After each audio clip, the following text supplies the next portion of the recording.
There's a tomb in Venice, and there lies a body that shouldn't be there, lying lifeless beneath the feet of 10 million tourists who pass each year without knowing. There's something they don't tell you about in the guidebooks, what the priests whisper only to each other in the candlelit sacristy. The bones they venerate, the relics they parade through St. Mark's Square every April 25th. There's a chance, a very real chance, that they belong not to a gospel writer, but to Alexander the Great.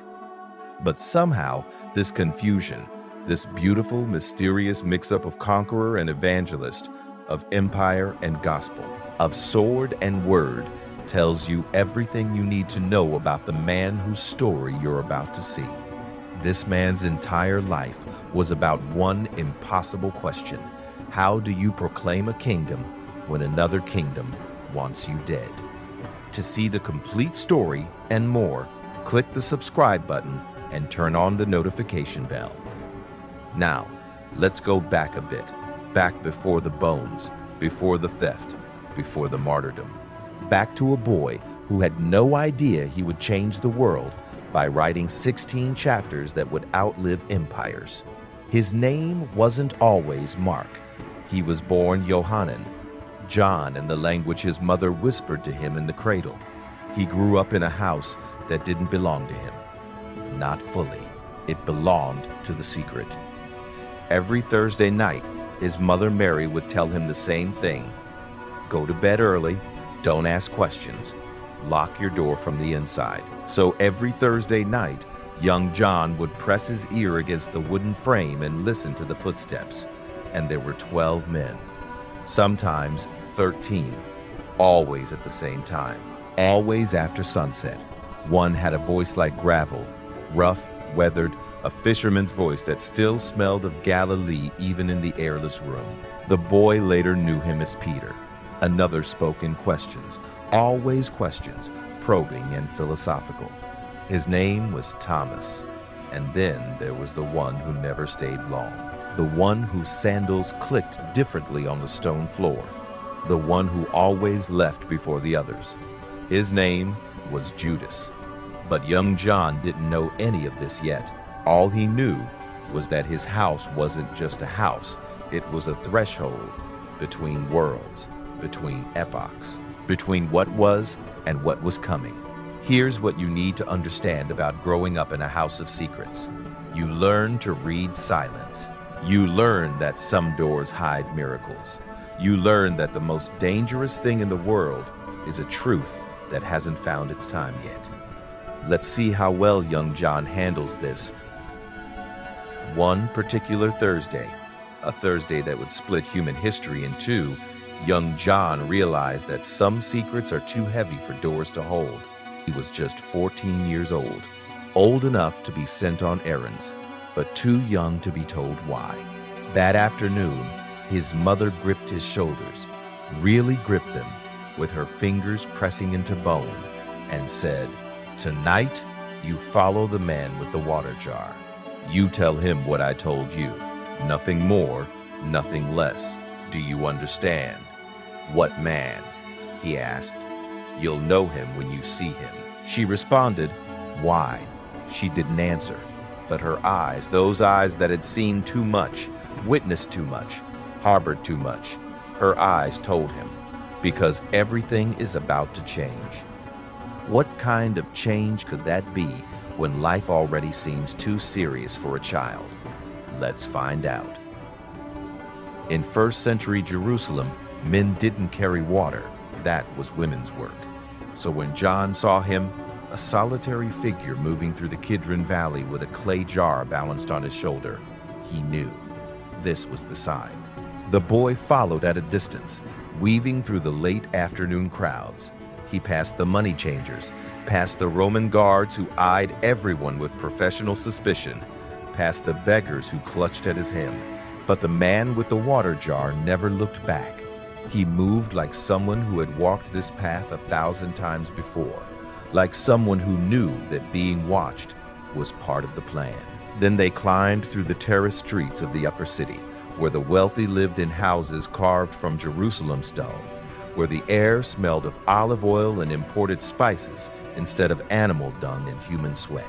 The man stopped at a gate, knocked 3 times, and when the door opened, he finally turned, and looked directly at John. "Your mother sent you." It wasn't a question. John said, "She said to tell you, the teacher asks, 'Where is my guest room?'" The man nodded once. Then he had a sad smile. The kind of smile you give someone when you know what's coming is beautiful and terrible, and they'll never be the same. He said to him, "Come inside, boy. Help me prepare the upper room." They walked in silence, spreading cushions, lighting lamps, setting the table with cups and plates and bread that the man with the water jar had somehow already prepared, as if he'd known this moment was coming for years. "What's your name?" the boy finally asked. "Does it matter?" he asked.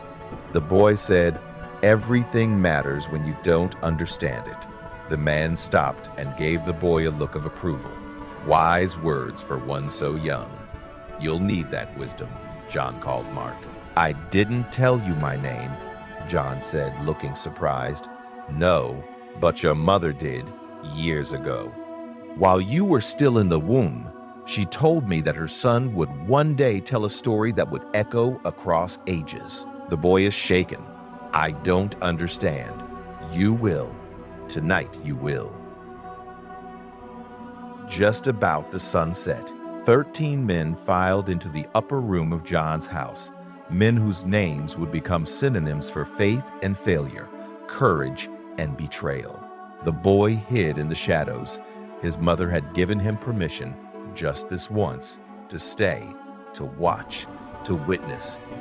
Only if he knew that what he saw would haunt him for the rest of his life. He saw a teacher washing the feet of men who should have been washing his. What manner of teacher does that? And who is this teacher?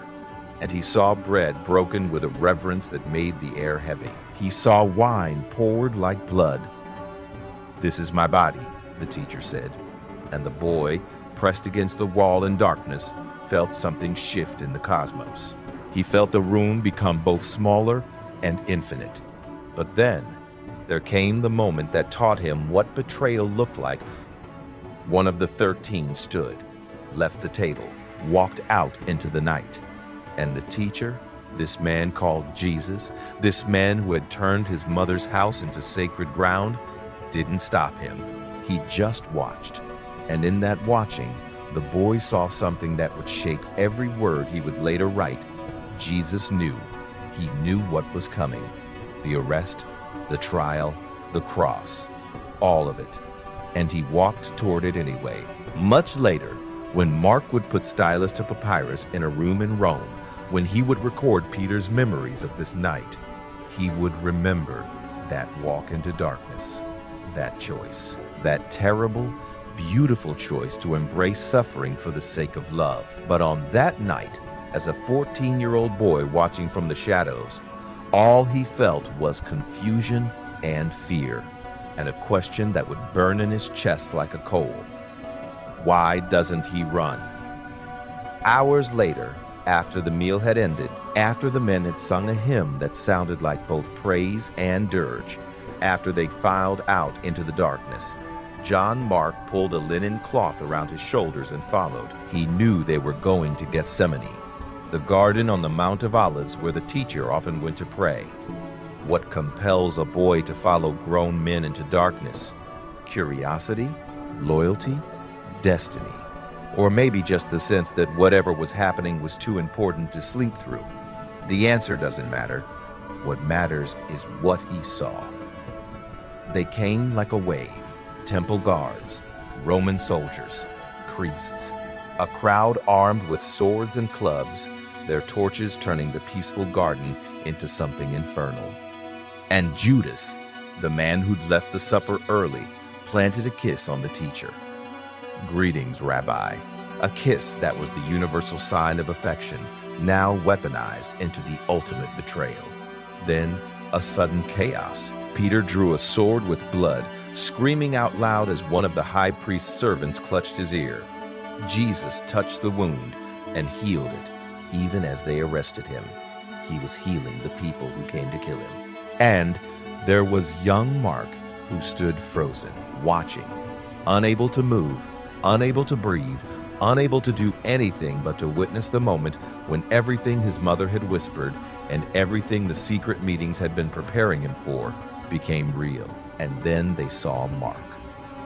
With their rough soldiers' hands, they grabbed Mark's linen cloth, which was the only thing covering his naked body in the cool Jerusalem night, and pulled it open. Mark did the only thing a terrified 14-year-old could do. He ran. He left the cloth in their hands and ran naked through the olive trees, through the darkness, through the garden that had just become a crime scene. He ran while they dragged Jesus away. He ran while Peter denied, while Judas wept, while the world tilted on its axis. He ran. Years later, when Mark wrote his gospel, the first gospel, the one that would set the template for Matthew and Luke, he included this detail. This embarrassing, shameful, utterly unnecessary detail about a boy who ran away naked. A young man wearing nothing but a linen garment was following Jesus. When they seized him, he fled naked, leaving his garment behind. Biblical scholars debated for centuries who this unnamed young man was. Why include such a strange, brief, seemingly random detail? But those who knew Mark and heard him tell the story in his later years knew it was him, his signature in the margins of sacred history. His confession was, "I was there. I witnessed it and I ran."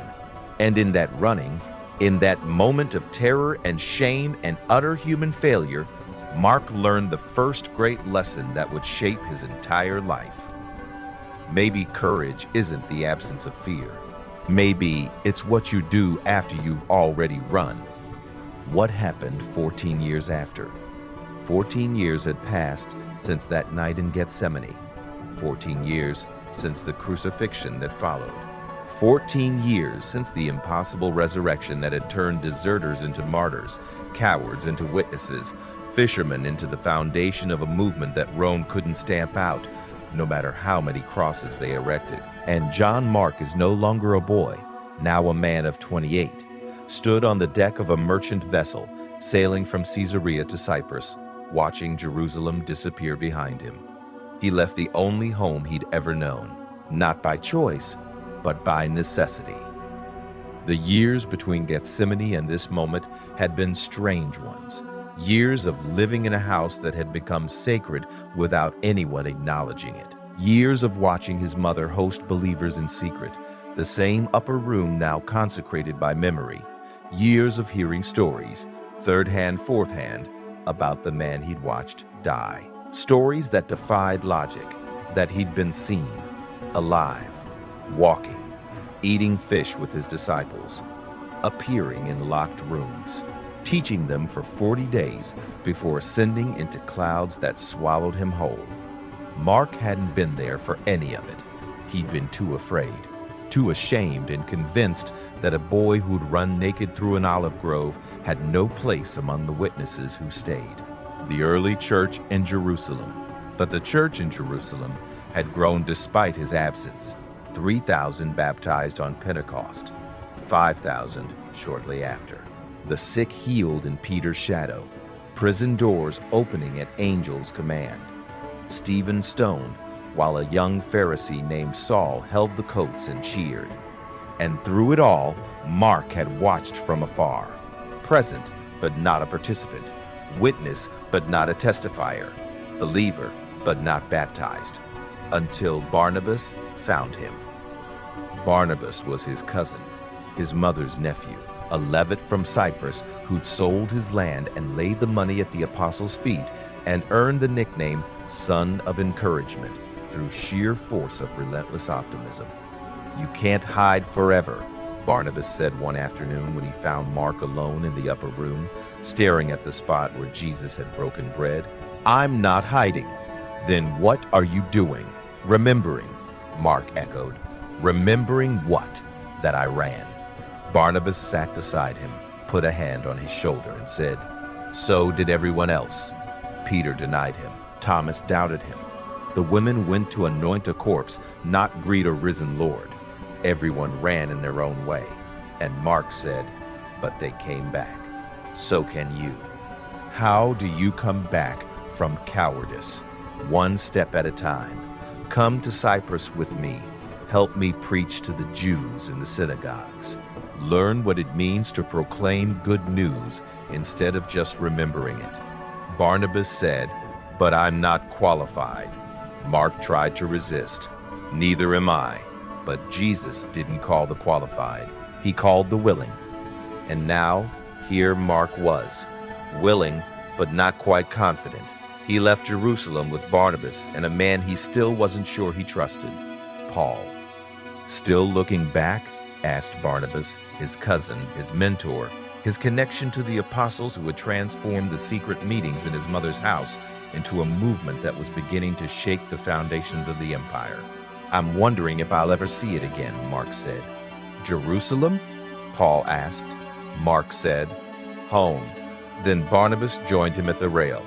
Home isn't a place anymore, Mark. It's a people. And we're taking it with us. Paul emerged into the sunlight, squinting. He'd been below, praying.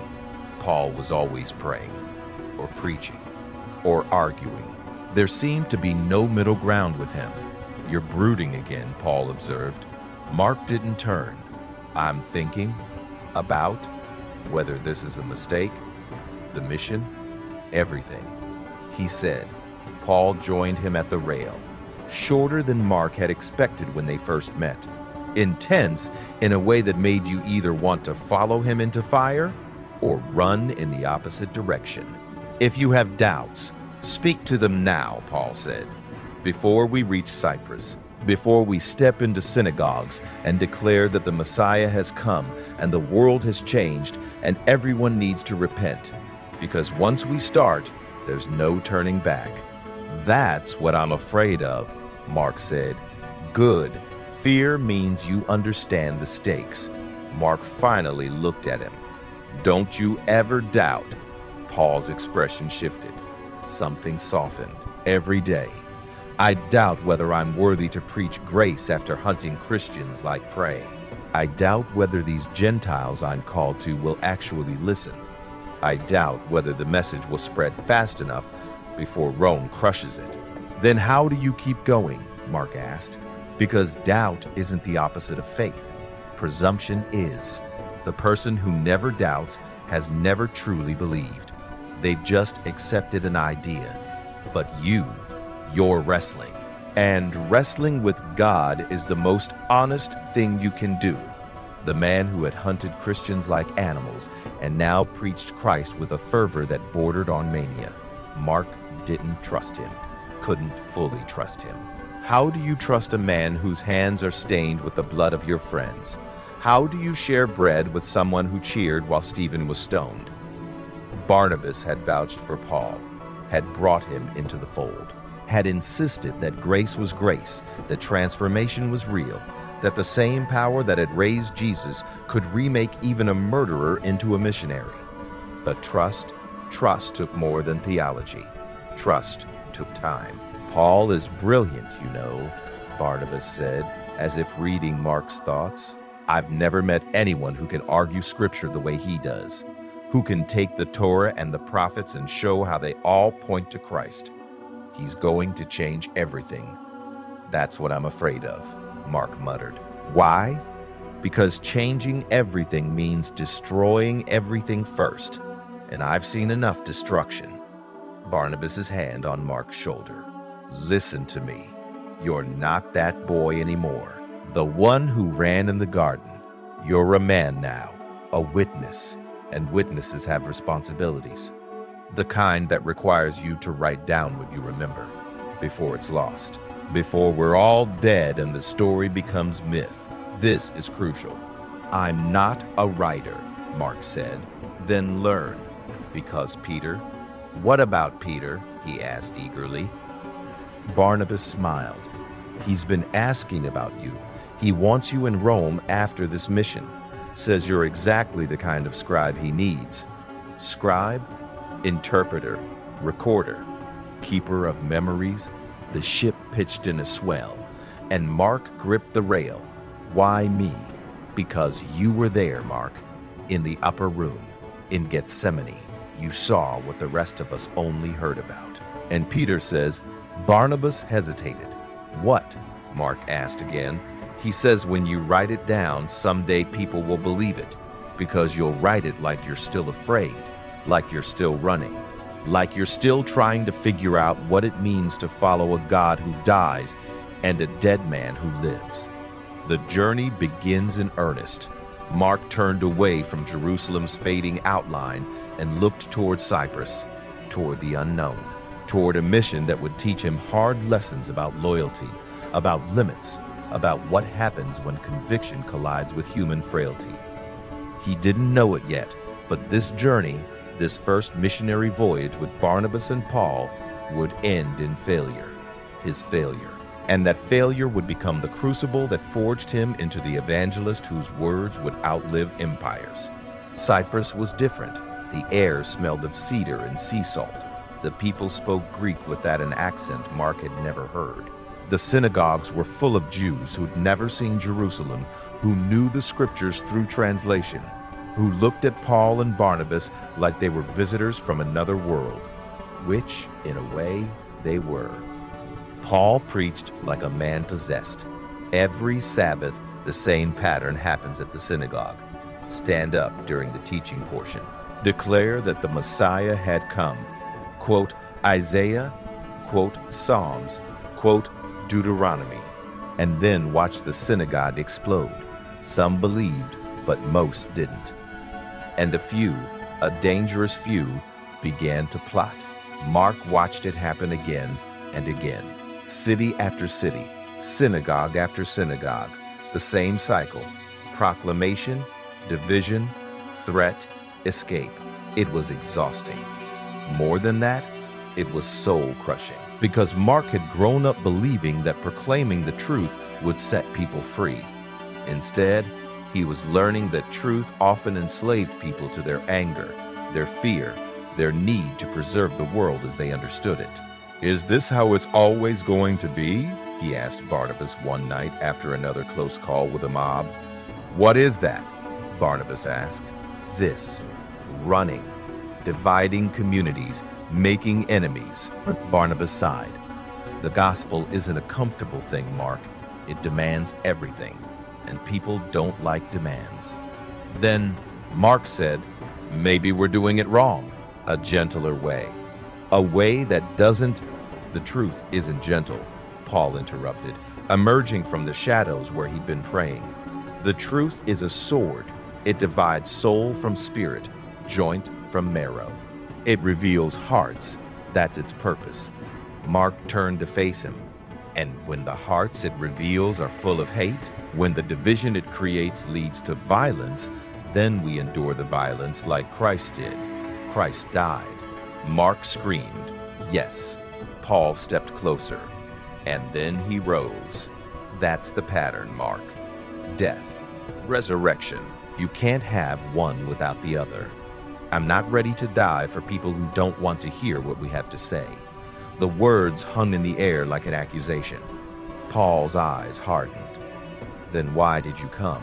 Mark has no answer. I thought so. Paul turned away. We leave for Pamphylia in 3 days. If you're not ready to die, perhaps you should stay behind, Paul said.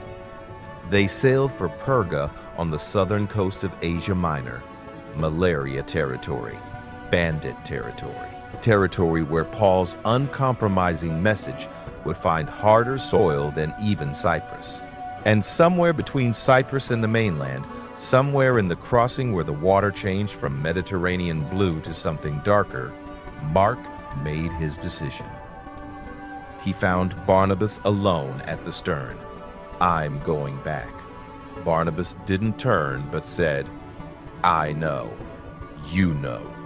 Mark asked in a shocked tone. I've watched you, Mark. I've seen it building. You're not running from the mission. You're running from Paul. Barnabas confronted him. And it's all right. Paul is difficult. Brilliant, but difficult. He sees the world in absolutes, black and white, obedience and rebellion. There's no middle ground for him. And for you? Mark asked. Barnabas smiled sadly. I see more gray than I used to. Maybe that's wisdom, maybe it's weakness. I don't know anymore. I'm sorry for failing you, for not being stronger. Mark said. Barnabas finally turned and gripped Mark's shoulders the way his mother had that night before the Last Supper. Listen to me. Leaving isn't failure. Staying when you shouldn't, when your presence becomes resentment, when your fear becomes poison, that's failure. You're doing the right thing. Then why does it feel like I'm that boy again, running through the olive trees, leaving the cloth behind? Because sometimes we have to run away from something before we can run toward what we're meant for. Go back to Jerusalem. Go to your mother's house. And when you're ready, when God has shaped you into the man you need to be, you'll know where to go next, Barnabas said. So it's decided then. Paul's voice sounded cold. Mark nodded. Then go. We don't need half-hearted witnesses. We need people willing to burn. Paul, Barnabas stepped between them. No, let him go. The mission is too important for doubters. Mark's choice solidifies. Mark looked at Paul one last time. This man who was so certain, so convinced, so willing to die for a truth he discovered on a road to Damascus, when a light knocked him blind, and a voice asked him why he was persecuting something he'd never stopped to understand. And Mark realized that Paul's certainty came from a moment of absolute clarity, but Mark's faith had been built in shadows, in whispers, in questions asked in darkened rooms. Two different paths to the same God, and right now he needed to walk his own. I'll pray for you, Mark said. Don't, Paul replied. Pray for yourself. You'll need it more. And with that, Mark descended into the dinghy that would row him to shore, leaving Barnabas and Paul to continue a mission that would change the world. While he went back to the house of shadows, back to his mother who would hold him without judgment, back to the question that haunted him. What is my purpose if I'm not brave enough to die for it? He didn't know yet. But after a few years, a fisherman named Peter arrived in Rome with an invitation that would change everything. An invitation to remember, to interpret the memories of a man who had walked with Jesus, denied Jesus, and been forgiven by Jesus. And Mark would discover something profound. The bravest thing you can do is tell the truth about your own cowardice, because in that truth, others will see themselves, and in seeing themselves, they'll see grace. Rome was the center of the world. All roads led to it. All power flowed from it. All ambition pointed toward it like iron filings to a magnet. And it was the last place Peter wanted to be. Mark arrived in Rome on a spring day in 55 AD, 16 years after his failure in Pamphylia, 16 years since he'd abandoned Paul and Barnabas and returned to Jerusalem. 16 years of quiet service in the Jerusalem church, helping his mother host believers, distributing food to widows, teaching new converts the basics of the faith. 16 years of useful obscurity, until the letter came from Peter. John Mark, called Mark, servant of Christ, grace and peace. I'm writing to ask a favor. Come to Rome. I need a scribe. More than that, I need someone who was there, who saw what I saw, who can help me remember what must not be forgotten. The believers here are hungry for stories about Jesus. But I'm a fisherman, not a storyteller. My Greek is atrocious. My memory jumps around. I need someone who can take what I remember and shape it into something others can understand. You're that someone. Don't argue with me. I know you think you're unqualified. So did I when Jesus called me from the boat. Come to Rome. The weight of that invitation. Mark had stared at that letter for 3 days. His mother had found him on the 3rd day, still holding it, still trying to decide. You're going, she'd said. Not a question, but a statement. How do you know? Mark asked. Because this is why you ran in Gethsemane, why you failed in Cyprus, why you've spent 16 years feeling like you're waiting for something. This is the something. What if I fail again? She'd touched his face, the same way she had when he was 14, and she'd sent him to follow the man with the water jar. She answered, then you fail. But at least you'll have tried. And trying is its own kind of success. He finally got to Rome. The city assaulted his senses. Noise, smell, movement, colors. Jerusalem had been ancient, sacred, weighed down with the presence of God and the memory of prophets. Rome was young, brash, arrogant, a city that had conquered the world in 400 years and wasn't shy about reminding you. Marble temples to gods Mark didn't believe in. Aqueducts carrying water from mountains miles away. The Colosseum under construction, where Christians later died for sport. Forums where senators debated the fate of nations. And beneath it all, hidden in tenements and back alleys and carefully disguised house churches, a growing network of believers who called themselves the Way.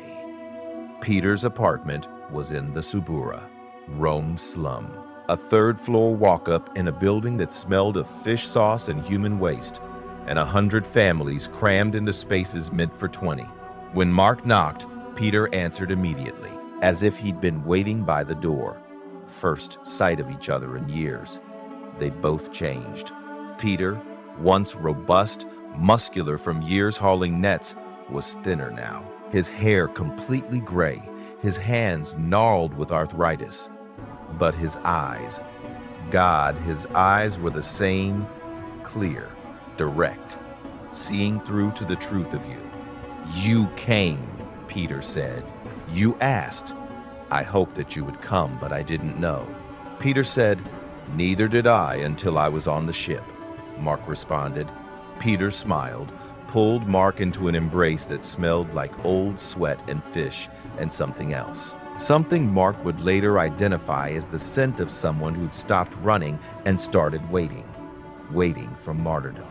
How's your mother? Peter asked as they sat, strong, still hosting believers, still feeding half of Jerusalem. Mark answered, she's a saint, Peter commended her. She'd laugh if she heard you say that. Most saints would. Peter drank, grimaced. Bad wine. All they have in this city is bad wine. In Galilee we had... He stopped, smiled sadly. Peter took Mark through memory lane. Listen to me, reminiscing like an old man. You are an old man, 64, ancient by fisherman standards. I should have drowned in a storm 20 years ago.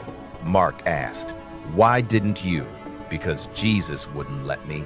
Even when I begged him to choose someone else, someone smarter, someone who didn't have a habit of opening his mouth and inserting both feet. This is the opening Mark needs. Is that why you called me here?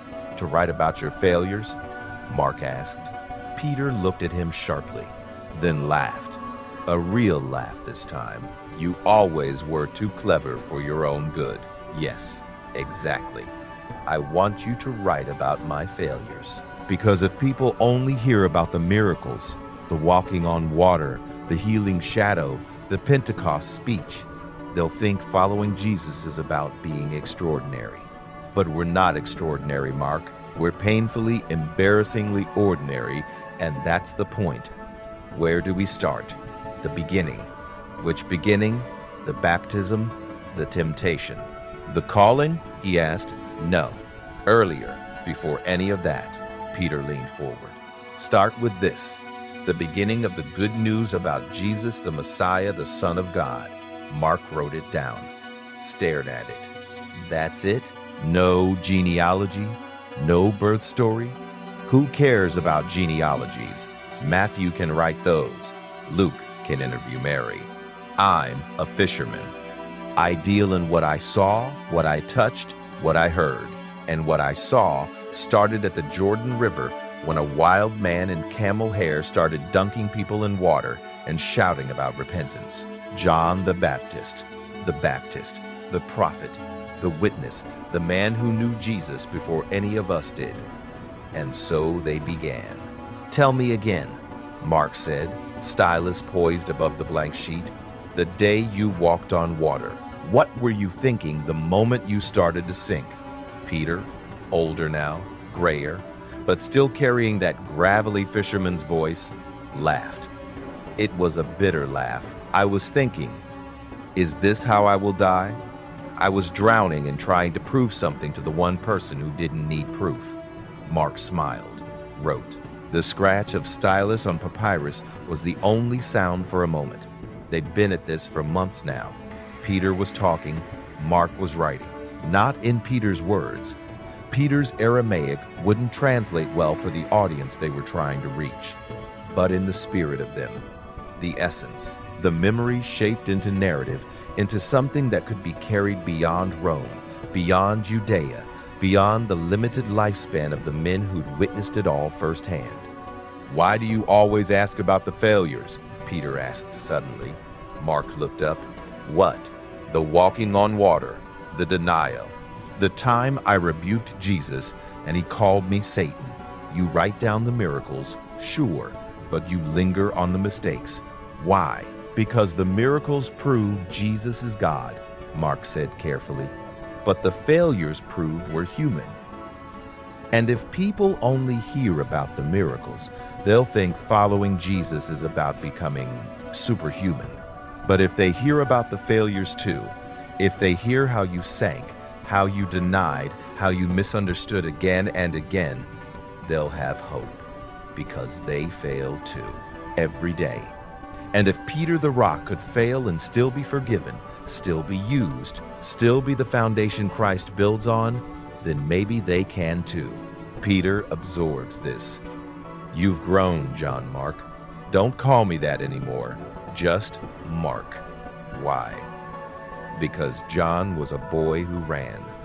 Mark is a man who remembers. And memory requires you to face what you ran from. A knock at the door. There came a knock on the door, and both men became tensed. In Nero's Rome, unexpected knocks were never good news. It was Silvanus, one of the believers, out of breath. "They're arresting Christians in the Forum, charging them with the fire." The voice said in fear. Peter stood slowly. "How many?" "Dozens, maybe hundreds. They're blaming us for burning the city." "Did we?" "Of course not. But Nero needs a villain, and we're convenient. I need to go to them." Peter moved. "I need to be arrested with them. It's what Jesus would," he said to Mark. "Jesus would want you to finish the work." Mark's voice was sharp, desperate. "We're not done. The gospel isn't finished. If you get arrested now, if you die now, the memories die with you. Then you'll have to remember for both of us. I was a boy in a house, not a disciple on the road. Your memories are what give this gospel its authority. You were there for the parts that mattered. The upper room, Gethsemane.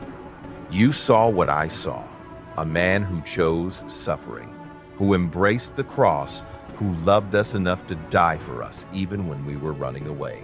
You ran too," Peter continued, "in the garden, naked and afraid. And coming back after running, that's the whole story, Mark. That's the gospel in miniature. We all run. But grace calls us back, and when we return, we find that Jesus was waiting all along." "They're here," Silvanus hissed, and raised alarm from the door. Peter moved toward the sound. Mark grabbed his arm. "Wait, one more thing, one more memory before you go. At the resurrection, when you ran to the tomb that morning and found it empty, what did you feel?" Peter smiled, a real smile this time, radiant.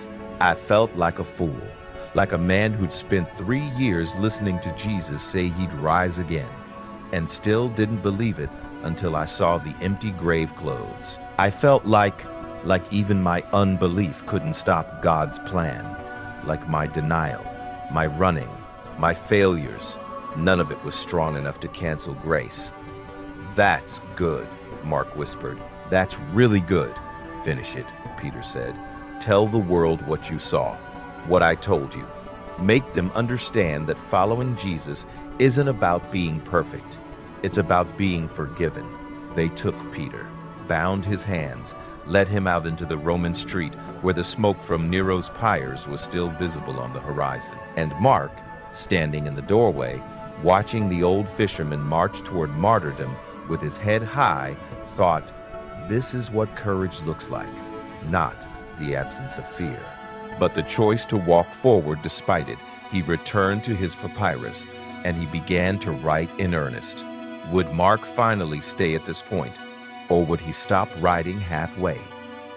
Click the subscribe button and turn on notification bell to see what happens at last. Mark wrote like a man possessed.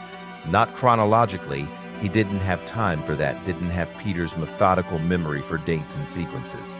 Instead, he wrote in vignettes, in scenes, in moments that burned brightest in Peter's memory and his own. The baptism in the Jordan, the calling of the fishermen, the healings that made crowds press in like a crushing wave, the parables that confused everyone, including the disciples, the transfiguration on the mountain, the journey to Jerusalem that everyone knew would end in death. And he wrote it fast. No flowery language, no lengthy speeches, no genealogies or birth narratives, just action. Immediately. That became his favorite word. Immediately Jesus went. Immediately the Spirit drove him. Immediately they followed. A gospel that moved like a river in flood season, swift, powerful, impossible to stop. But there was one scene he couldn't write. He kept avoiding and circling around it like a bird afraid to land. How do you end a story that hasn't ended? Peter was in prison, awaiting execution. Paul had been arrested too. The church in Rome was being systematically destroyed, believers crucified in Nero's gardens as human torches to light the emperor's parties. And Mark was supposed to write an ending. Still stuck? Linus said, a young, newer to the faith, one of the few believers in Rome who hadn't yet been arrested. Mark said without turning, I don't know how to end the resurrection. You've written about the empty tomb, haven't you? Yes. But what comes after? The appearances, the ascension, the Great Commission? Every disciple tells it differently. Peter remembers it one way, the women another. Thomas wasn't even there for the first appearance. How do I end it at the empty tomb? End it with fear and trembling. End it with the women running away, too afraid to tell anyone what they've seen. That's not an ending. That's a cliffhanger, Mark said. Linus smiled. Exactly, because the story isn't over, is it?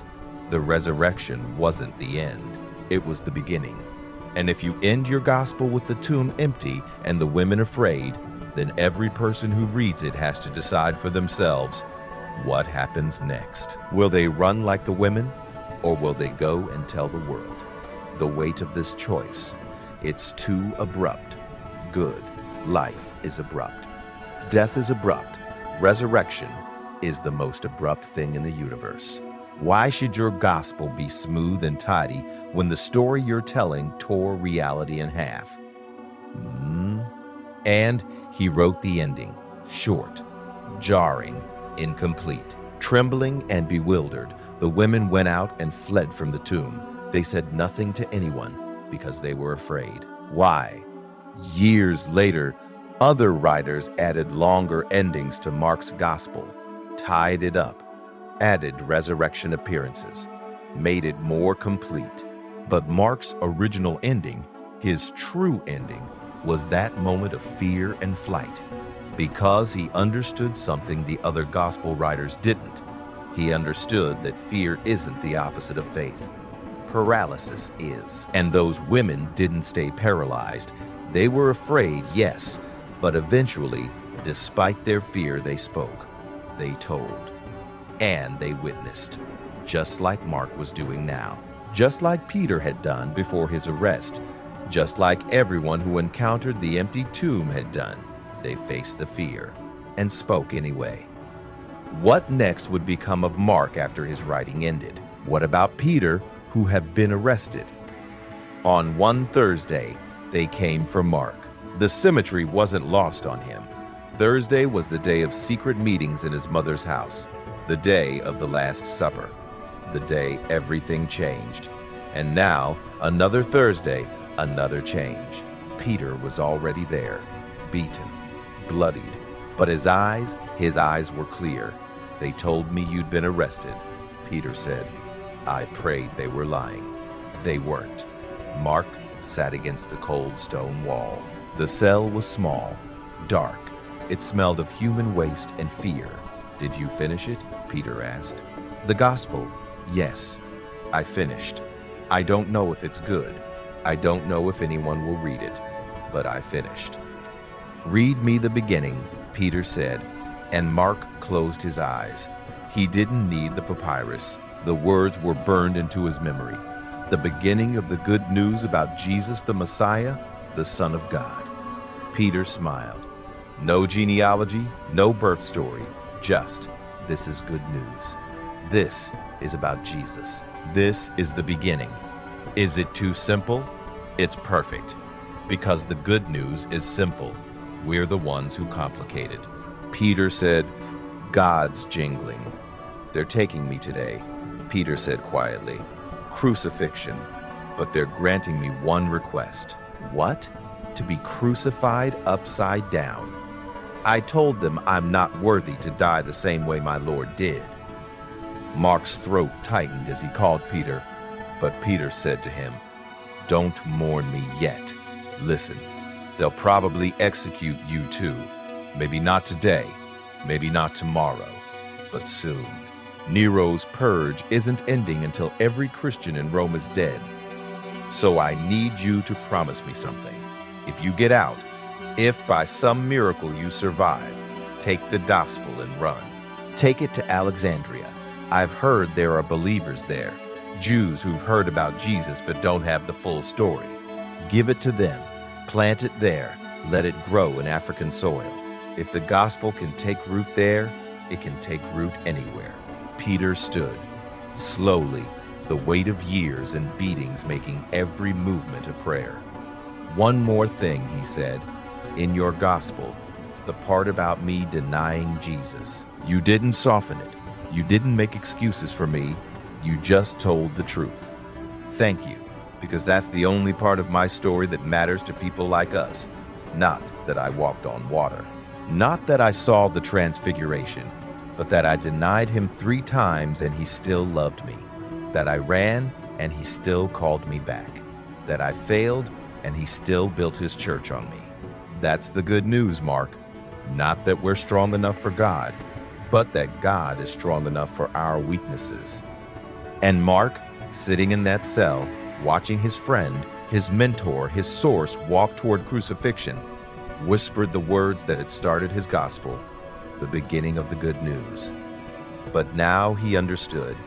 It was just the beginning, not the end, never the end. Because good news that could survive Peter's denial, Mark's flight, and Nero's fires, that was news that couldn't be killed. The question now is, would Mark successfully take the gospel to Alexandria? Would Mark even survive his execution? The execution order had been signed. The date was set, but the guard who came to lead Mark to his death was a Christian, a secret believer who'd heard the gospel from Mark's own lips months earlier. Then, Rome at night, he said to Mark, You have 1 hour, maybe less. The port, a merchant ship leaving for Alexandria. Go, now. And Mark ran, but this time, he wasn't running from faith, he was running for it. Running to preserve what Peter had died to pass on. Running to plant seeds in African soil that would grow into a church that would outlast Rome itself. On the ship, hidden among amphorae of olive oil and grain, Mark pulled out the papyrus, his gospel, Peter's memories. The story that had cost so much to tell, and he read it again, cover to cover. It was rougher than he'd hoped. The Greek wasn't elegant. The transitions were abrupt. The ending, God, the ending was going to confuse people. But it was true. Every word, every failure, every miracle, every moment of doubt, and every breakthrough of faith. It was true. And truth, Mark had learned, didn't need to be pretty, it just needed to be spoken. Mark finally landed in Alexandria. The city was everything Rome wasn't. Ancient where Rome was new, philosophical where Rome was martial, African where Rome was European. The great library dominated the skyline like a temple to human knowledge. And somewhere in this city, Peter had said, there were believers, Jews who'd heard whispers about a Messiah, Gentiles curious about this new philosophy spreading from Judea, people hungry for good news. And then he saw him, a shoemaker, old Egyptian, working alone in a small shop near the Jewish quarter. There was nothing remarkable about him, nothing that screamed divine appointment, but Mark felt drawn, compelled. He walked into the shop. "Shalom," he said in Hebrew. The old man looked up, smiled. "Shalom, you're new to Alexandria." "How can you tell?" Mark asked. "You have the look of a man carrying something heavy, something that traveled far to get here." Mark set down his bag. The gospel was inside. Then said, "I'm looking for believers, people who follow the way." The old man's smile faded.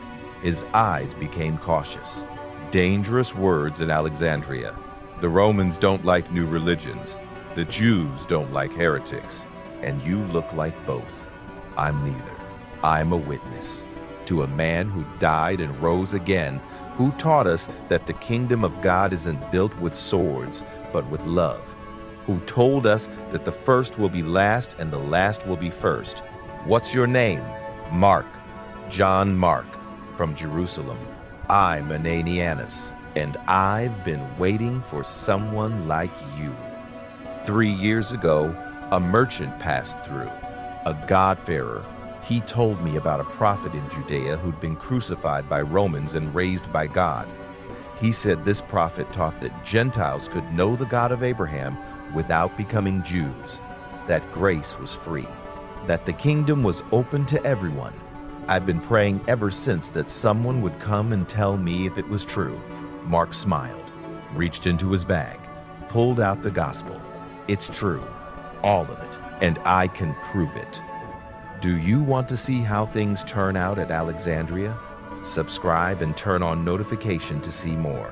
Mark read to Ananias for hours that first night, the whole gospel, beginning to end. And he watched the old cobbler's face transform as the story unfolded.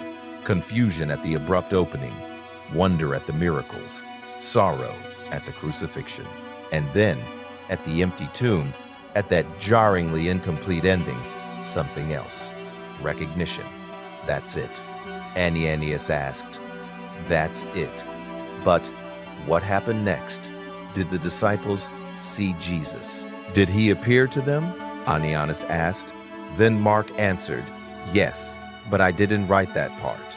Why not? Mark set down the papyrus carefully. Because the resurrection isn't something you read about and believe. It's something you encounter and decide. Every person who hears this story has to answer the same question those women faced at the tomb. Will you run in fear, or will you go and tell? Ananias absorbing this. I want to tell, Ananias said quietly, but I don't know how. I'm a shoemaker, not a preacher, not a scholar. Neither am I. I was just a boy who watched from shadows, who ran when he should have stayed, who failed his first mission and came back ashamed. Then, how did you end up writing this? He asked Mark. Because God doesn't wait for us to be qualified. He just waits for us to be willing. Then I'm willing. Teach me, not just the words, but the story behind the words, the memories, the failures, everything Peter told you, because if this gospel is going to take root in Alexandria, people need to know it came from real people, flawed people, people like them. And so Mark taught. Victories both, became a gathering place. At first, it was just the two of them, Mark reading, Anianus listening. Then Anianus' wife joined. Then his children. Then neighbors. Then strangers who'd heard rumors about the Jewish visitor teaching a new philosophy. A small gathering, 10, maybe 15 people. Hushed, reverent. Not officially, not publicly, but in the way that mattered most. People gathered. Stories were told. Bread was broken. And the gospel, this rough, abrupt, uncomfortably honest gospel, began to change lives. But not everyone was happy. "You're corrupting our people," a Jewish elder said. A man who'd watched with growing alarm as Anianus and his family stopped attending synagogue started talking about a crucified Messiah, started gathering Gentiles into their home without requiring circumcision or Torah observance. "We're not corrupting anyone," Mark said calmly. "We're telling the truth." Truth? You're preaching that the law is obsolete, that a failed rabbi from Nazareth is the Messiah, that any pagan can join God's covenant without becoming a Jew. That's not truth. That's heresy. The crowd mutters agreement. Mark stepped forward. Hook. This was the moment. The moment when running was still an option. The moment when silence would preserve safety. The moment when compromise would save his life. Choice being made. "I'm preaching," Mark said slowly, clearly, "that God loves the world.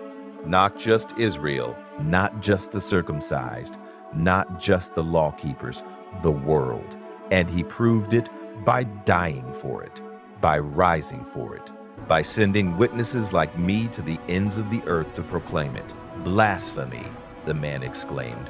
"No, good news, the best news anyone has ever heard." Anianus stepped beside Mark, then his wife, then his children.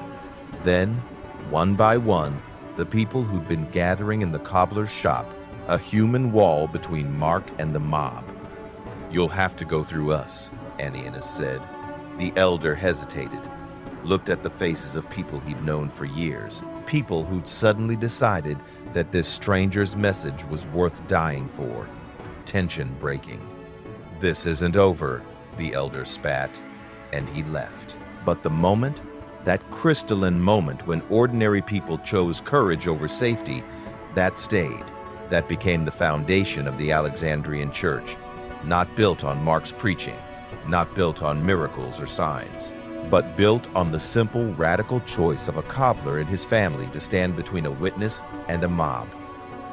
The church in Alexandria kept expanding and exploded.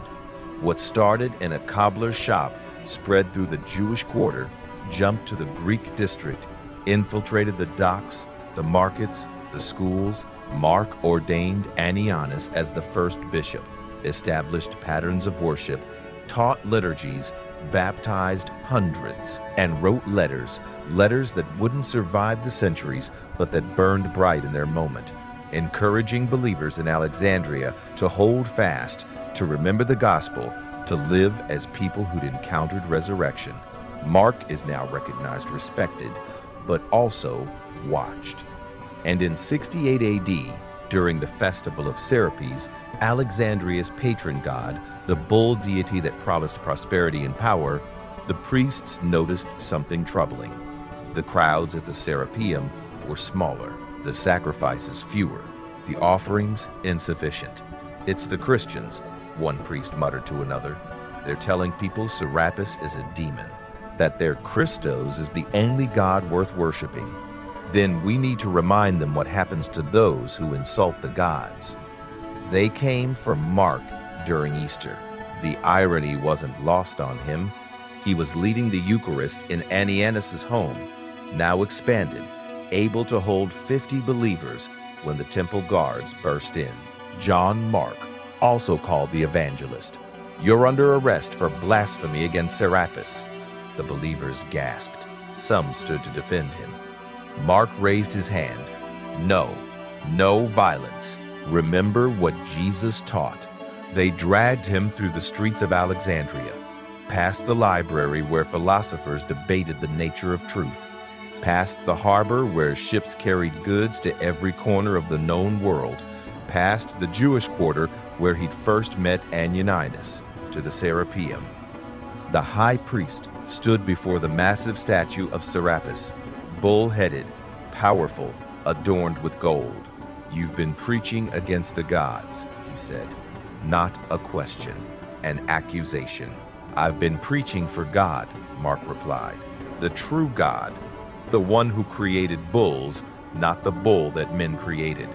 Laughter from the priests, rage from the crowd. "You mock what you don't understand," the high priest said.